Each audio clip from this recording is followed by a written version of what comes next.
Genial tem uma novidade para você que não consegue assistir toda a programação do nosso YouTube, mas também não quer perder os pontos altos dos nossos vídeos e lives. É o canal de cortes da Genial. Lá você fica por dentro das informações mais relevantes e falas mais marcantes do time aqui da casa e de convidados. Tudo em poucos minutos e direto ao ponto. Inscreva-se agora e ative as notificações.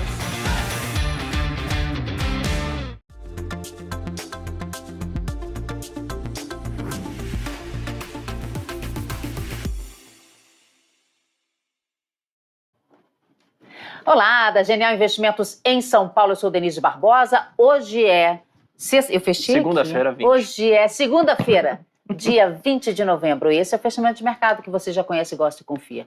Então se inscreva no canal, clique no sininho para receber as notificações, compartilhe com seus amigos investidores, deixe aquele joinha maroto e abra sua conta na Genial Investimentos, venha ficar mais pertinho da gente. Deixa eu contar um caso para vocês. O YouTube deu problema, a gente não conseguiu de jeito nenhum entrar ao vivo. Deilson junto aqui dos meninos todos e o Batista também, todo mundo tentou, a gente tentou muito, não conseguiu entrar ao vivo. Então nós vamos gravar, pelo menos para vocês terem uma geral da opinião dos meus meninos aqui. Então já vou apresentá-los, para quem não conhece, é Roberto Motinha, estrategista macro da Genial. Tudo bem, Motinha? Boa tarde, Denise. Boa tarde, Bruno. Boa tarde, turma da produção. Boa tarde a vocês que nos acompanham através do nosso canal da Genial Investimento no YouTube. Denise, mais um dia de tese do pouso suave, mais um dia de festa nas bolsas globais, S&P subindo 0,75, Nasdaq subindo 1,13, o Nasdaq 100, senhores, já está no maior nível desde janeiro de 2022. Bovespa foi junto com esse fluxo, subindo perto de 0,95. Tivemos notícia boa do minério, notícia boa vindo da China, ou seja, aquele clima para ativo de risco está se fortalecendo, fluxo para mercados emergentes, tivemos fortes entradas em ETF dedicados a países emergentes e o mercado está em ritmo de festa e por enquanto segue o jogo. Denise? Maravilha, Motinha, daqui a pouco você dá os detalhes aqui também. Bruno Rosolini, idealizador do Tudo Sobre Ações, apresentador do podcast Genial Analisa. Tudo bem, Bruno? Tudo certo, Denise Motinha, pessoal aqui da produção. É isso aí, gente. Não está ao vivo aqui, mas, enfim, vai acabar sendo basicamente a mesma coisa para vocês, só, felizmente, a gente não tem as perguntas aqui. Mas como a Motinha comentou, a gente até falou isso na sexta-feira, né, aqui pré-feriado, que essa ideia, né, para 2024 das commodities era uma aposta muito interessante de alguns analistas. E, de fato, é o que a gente tem visto agora, tá? Muita gente já mudando recomendação para as empresas ligadas a commodities, especialmente metal, minério de ferro, né, na verdade. E isso tem puxado, no dia de hoje, né, CSN, por exemplo, o Vale também, eu vou comentar para vocês aqui ao longo do programa. Mas, enfim, pelo menos a Bolsa, mais uma alta. Vamos ver se isso continua no famoso rally de Natal ou se vai dar uma boa corrigida. Aí ninguém sabe. Tá joia, Bruno. Daqui a pouco você dá os detalhes. Aqui na produção, hoje temos um trio de 4, temos Guimas, temos Lucas, temos Deilson Leite e temos também o Batista, o chefe de todo mundo. Tudo bem, gente? Tudo bem! Então é isso, a gente realmente não conseguiu entrar ao vivo, mas fizemos todos os esforços para poder passar a informação para vocês. Então já vou passar a bola para o Motinha. E aí, Motinha? Então é aquilo, tá? Até pedi para o Guimas compartilhar minha tela. A tese de pouso suave, ela começou a ser levantada há pouco mais de um mês atrás, tá? Desde então, dólar globalmente caiu 2%, S&P subiu 10%, Bovespa também subiu mais de 10%. E isso está trazendo dinheiro para a classe de países emergentes. Tá? Então, pela segunda semana consecutiva, a gente teve fluxo de entrada nos ETFs dedicados a países emergentes. Tá? Isso, obviamente, bate na nossa bolsa. Outra coisa que está batendo na nossa bolsa parou aquele fluxo de notícia contínua ruim da China. Tá? A gente está vendo bastante notícia do governo gerando apoio. Tu vê que mudou completamente a cara das notícias da China, desde que o governo chinês resolveu anunciar um gasto fiscal de 0,8% do PIB, depois tivemos aquela linha de 137 bi. Bom, o que a China fez hoje? A China não vai resolver o problema da bolha imobiliária deles, tá? O que eles vão fazer é tentar mitigar o máximo possível. Eles vão vão soltar uma lista de 50 incorporadoras na China que vão ter crédito, que vão ter acesso a crédito aos bancos chineses que, como vocês sabem, na sua grande maioria, para não dizer totalidade, são estatais, tá? São bancos estatais. Então, a princípio, isso deu mais um fôlego para o setor de incorporação. Sobre hipótese nenhuma, quero passar aqui a mensagem que o problema da bolha imobiliária chinesa está resolvido. Só tá botando vários band-aids, mas o que importa para o Brasil e para fluxo é isso. Minério, quem diria, 132,70, minério, o imparável, cobre também. Então, ou seja, China com viés positivo, o mercado parou de revisar crescimento chinês para baixo, começou a revisar crescimento chinês para cima, o governo chinês perdendo o receio de usar fiscal, perdendo o receio de apoiar o mercado de corporação. O resultado nisso é o minério a 132,70, a Vale agradece. Bom, fora isso, o que a gente tem visto? Tá? A discussão sobre os juros americanos de 10 anos. Sobre os juros americanos, que esse é o que manda na história inteira. Esse juros voltou para 4,41. Eu nunca pensei eu nunca imaginei que cada vez mais fosse importante acompanhar o resultado dos leilões de título público americano. Essa semana é uma semana curta, tá? Quinta e sexta a gente vai ter Thanksgiving nos Estados Unidos. Foi a primeira vez que numa semana curta dessa, semana de Thanksgiving, o Tesouro Americano vendeu o título público longo. E foi um título que teve bastante demanda, foi um sucesso. O Tesouro Americano vendeu o título público de 20 anos. Olha o que aconteceu com 10 anos na hora que saiu o resultado do título público de 20 anos. Olha aqui, isso aqui é o título público de 20 anos nos Estados Unidos. Tá? Saiu o leilão, foi um sucesso. Olha o que aconteceu com o S&P na hora. Tá? Ou seja, leilão do Tesouro Americano, o mercado aguardou de forma conservadora, porque há 2 semanas atrás o leilão de título público americano de 30 anos foi um fracasso, foi o pior em mais de 10 anos. Então hoje a gente teve um desafio importante, que era o título público americano de 20 anos, e esse desafio foi superado com louvor. Tá? A gente teve um dado hoje econômico sobre a economia americana, que é aquilo que chama atenção, aquele famoso Leaders Indicator, indicadores antecedentes da economia. É como o Fed está enxergando a economia na frente. Tá? E mais um mês de queda, o último era esperado 0,7 de queda, vindo de 0,7, veio 0,8.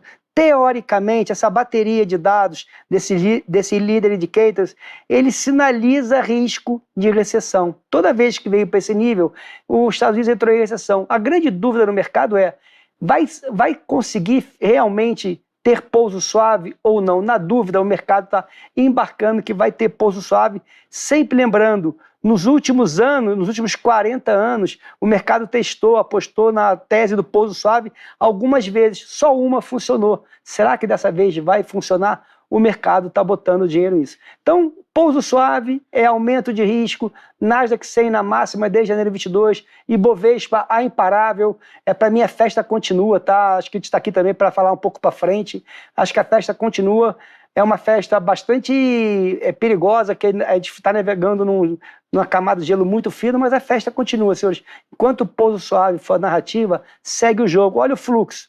No pregão de quinta-feira entrou mais um bi.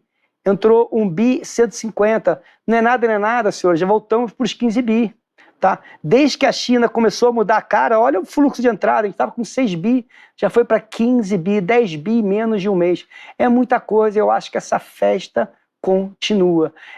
O que me chama a atenção? Se eu vejo a Bolsa Americana, Nasdaq 100, no maior nível desde janeiro de 22, a Bolsa Brasileira é barata, senhores. Não tem...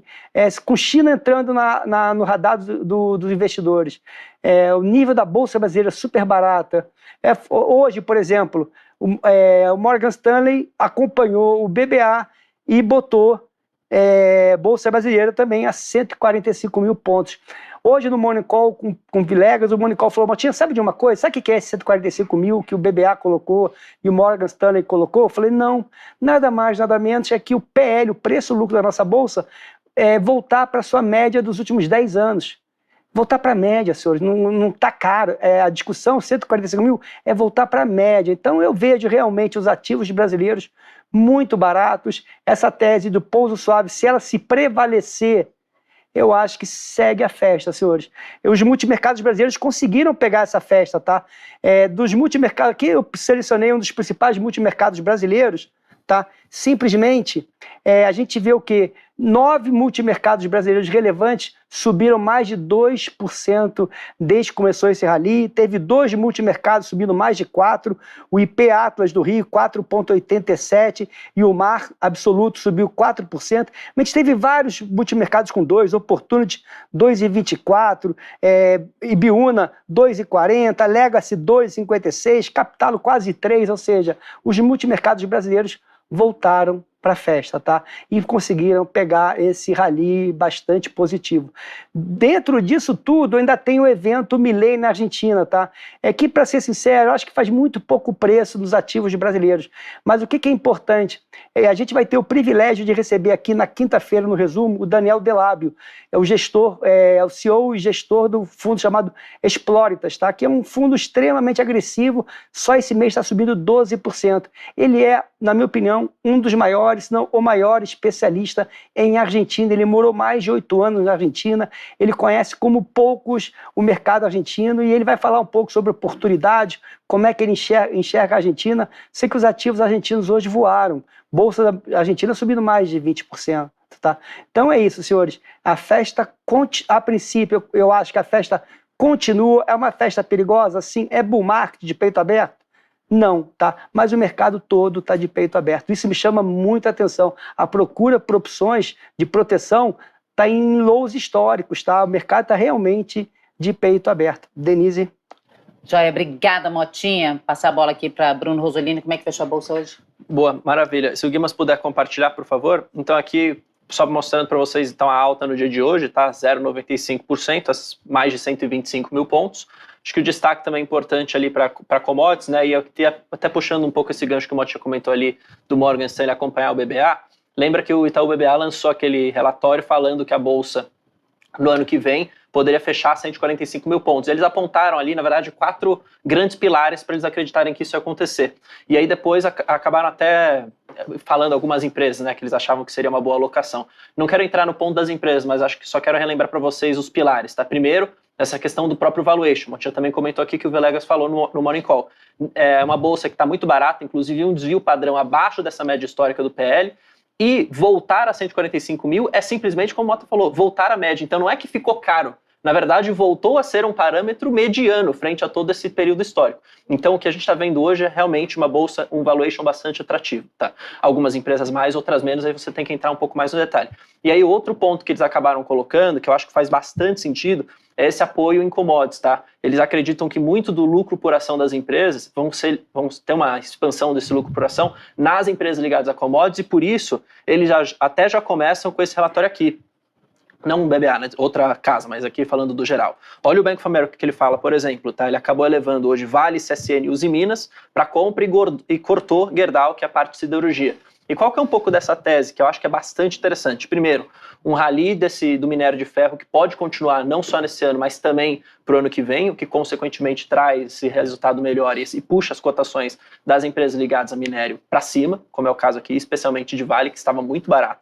Vamos lembrar que a gente aqui em vários fechamentos já trouxe Vale a 60, 61 reais, a gente deixou muito claro, inclusive o analista da Genial também, eu trouxe, na verdade, a opinião dele aqui todas as vezes que eu participei, falando que era uma posição onde parecia muito óbvio, né, você se posicionar. O minério de ferro estava muito descorrelacionado com o preço, então o minério já estava subindo, as ações estavam paradas, e agora você tem ainda essa perspectiva do minério subir cada vez mais. Então, Vale a 60 estava barato, hoje está na casa de 76, 77, justamente porque também essas recomendações acabam puxando um pouco o papel.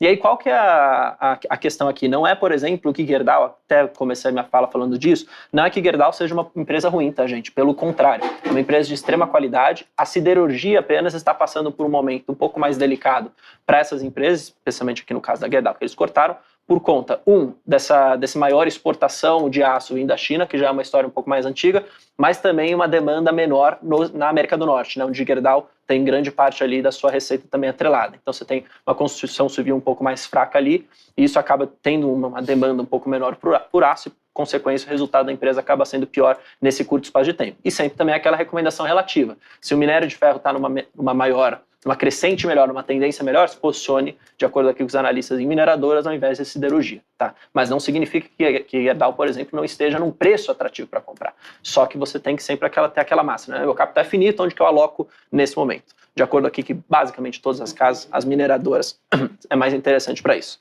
tá?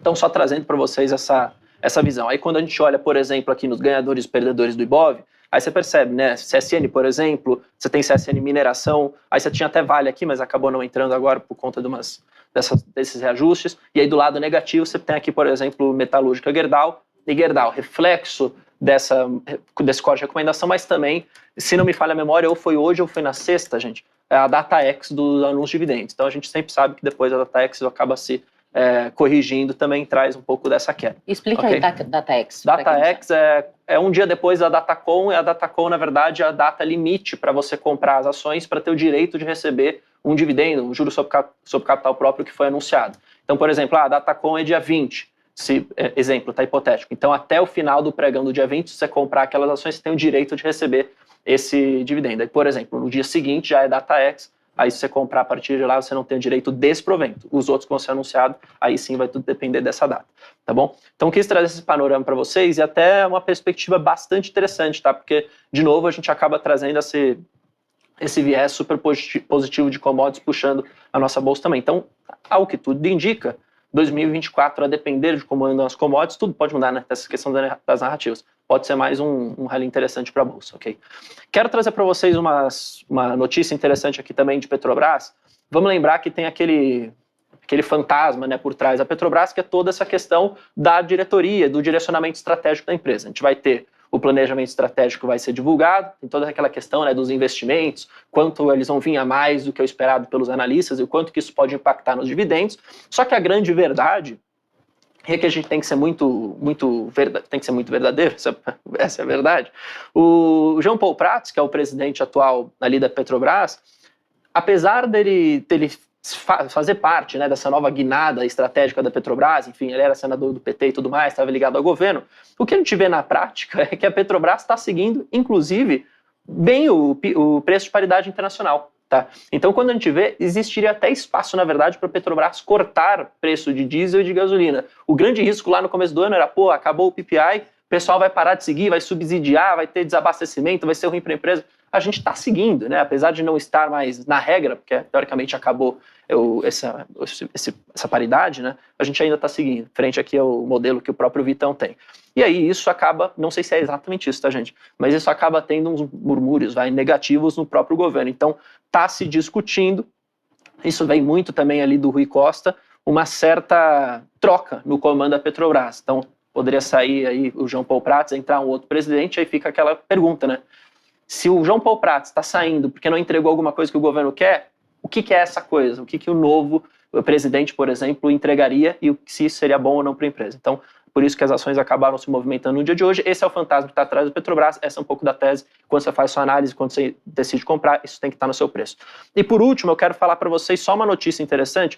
Olha o que aconteceu com o CEMIG no dia de hoje, está caindo basicamente 3%. Eu vou até abrir meu celular aqui, gente, para conseguir ler e não falar errado, mas a gente teve uma notícia interessante para mal, né, na verdade, na minha opinião, que saiu hoje, que foi o seguinte. Deixa eu subir aqui, que é um negócio bastante extenso, só que eu não vou, obviamente, falar tudo para vocês, vou falar aqui só o headline, depois, se você quiser, você pode dar uma lida. Basicamente, saiu aqui que o Pacheco, ou seja, o presidente ali do Senado, ele estaria articulando uma possível federalização da CEMIG, com o intuito de fazer isso para abater as dívidas de Minas Gerais com a União. Vamos lembrar que o governo... Saiu onde isso? O Vitão me mandou aqui. Desde semana passada. Mas hoje está movimentando ainda mais. Saiu no dia 18, na verdade, foi na sexta-feira. Sexta-feira? Não. Foi semana passada. Dia 18, sábado. Enfim, semana passada. Só que aí acaba movimentando no dia de hoje, porque acho que saiu na sexta-feira à noite. E aí, qual que é a grande ideia disso, tá, gente? Aqui um pouco da tese do Vitão. Ele estava muito, e aí nisso, inclusive, poderia se colocar, inclusive, a Copasa dentro desse plano.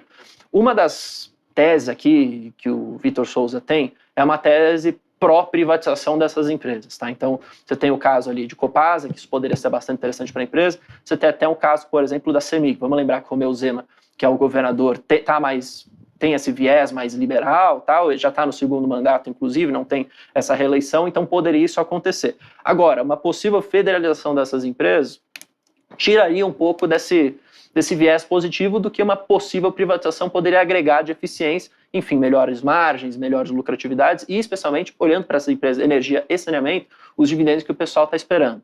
Então, aqui a gente não pode ver como uma certeza absoluta, mas até como um ponto, de certa forma, negativo. Então, isso acaba pegando no dia de hoje. Aqui você tem aqui 2,84 de queda para a CEMIG. Só quis trazer isso porque não é uma notícia nova, mas acaba impactando no dia de hoje. E, de novo, ainda como se fosse um boato, não é nada, um fato relevante mesmo, tipo, concreto. Então a gente tem que acompanhar, porque isso pode fazer preço e pode simplesmente não acontecer. Tá? Só quis trazer para vocês, porque eu tinha visto lá no chat, a gente não tá ao vivo, mas estava no chat, o que aconteceu com o CEMIG. Então é, na verdade, isso daqui. Beleza? Maravilha. Então é isso, meus amigos, é isso. O resto da programação foi ao vivo hoje, tá? Só esse aqui que excepcionalmente foi gravado, mas a informação tá aí para você. Faz o merchan dos seus programas. O que teve no fim de semana? Se o pessoal quiser assistir lá, teve 4 vídeos, né, para trazer os destaques dos resultados das empresas. A gente fez... você lembra, Guimas? Klabin. Nós fizemos um de Klabin, mas não foi do resultado, né? Foi só uma conta. E aí depois... Banrisul, Marfrig e BMG trazendo os destaques dos resultados e as perspectivas do analista, tá? Marfrig não foi muito bem. O pessoal gosta mais de bancos, mais de elétricas, mas assistam lá Marfrig também, pelo amor de Deus. Tá, joia, gente. Fim de semana, como sempre, muito agitado, cheio de programas. Fora o programa os 4 programas do Rosolini, a gente teve o Tudo sobre Renda Fixa com o André Fialho, a gente teve o Conversa com o Zé Márcio, ele recebeu o Marcos Troirro, que é o ex-presidente do Banco dos BRICS, a gente teve um Genial Responde com a Juliana Andrade sobre o que é CRA, tá? E a gente teve sempre o resumo Trader semanal com o Luan Aral, que foi ao vivo, excepcionalmente, ele fez de casa ontem para ter informação quentinha para vocês. Então assistam a nossa programação do fim de semana, muita coisa ainda valendo aí. Claro, tem coisas que são atemporais, tem coisas que são mais imediatas, mas o programa do Luan Aral é aquele que é mais quente de todos, ainda tem muita coisa valendo, porque ele dá a previsão para a semana toda, dá a expectativa para a semana, então ainda vale a pena se dar uma conferidinha. Mota, seu tchauzinho. Então é isso, espero vocês amanhã, 8h45 da manhã, para o Morning Call da Genial Investimentos. É eu e meu querido Felipe Vilegas. Tenham todos uma boa noite. Beleza, então. É isso, gente. A gente fica meio sem jeito sem fazer ao vivo, né? Tô acostumado a fazer ao vivo, parece que tá falando com as paredes em vez de falar com gente. Mas, gente, deixa os comentários. Deixa, então, aqui nos comentários desse vídeo o que vocês acharam, alguma dúvida, alguma questão, deixa aqui pra gente. Deixa o seu joinha, que houve todo um esforço de reportagem aqui pra gente poder parir esse fechamento pra você. Meninos, obrigada. Rapazes da produção, obrigada pelo esforço. A você de casa, muitíssimo obrigada pela companhia. Um beijo e até a próxima. Tchau. Certificado de recebíveis do agronegócio ou simplesmente CRA. Já conhece esse tipo de investimento? Assista ao Genial Responde desta semana e entenda como ele funciona, o que é, quanto rende e se vale a pena. Leva 2 minutinhos, te espero por lá.